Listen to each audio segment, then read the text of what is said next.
Now, obviously, relationships can change when one experiences grief. Individuals do not know how to obviously cope with the change in individuals that they know behave in a certain aspect and are temporarily not being themselves because of their grief stage.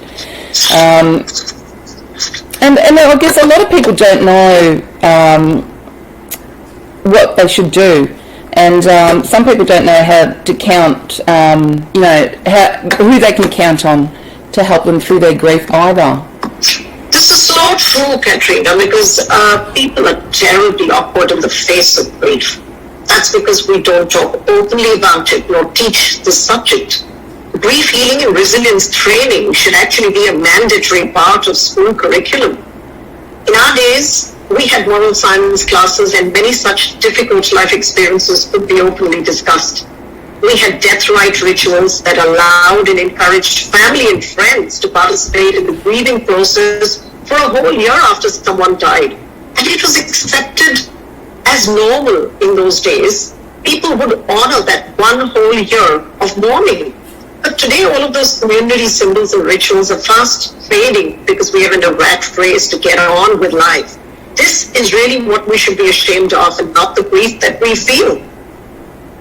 As for your question about who you can count on for your grief, I would say be authentic to people who offer you safe space and time. Tell them how you feel. Talk about the deceased. Grief needs to be voiced. It also needs to be heard.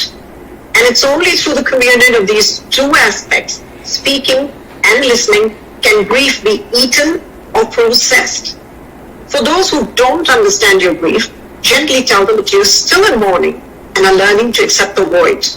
Do not dishonor your grief or pretend that you're okay. Do not hide it or escape it. Living with integrity really requires that we choose to be authentic. And the best definition of authentic is doing the things you do for yourself, not inauthenticity, which is doing things to please others or to be seen as normal by others. So own your grief with confidence, not with shame. Of course, you must decide who you will open your heart to entirely and who you will just offer a headline or 1-minute elevator pitch about your current state.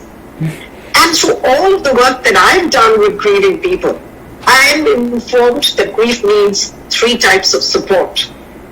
First is your own willingness to honor it and work with it without escaping, suppressing, or using addictions to avoid it or mask it.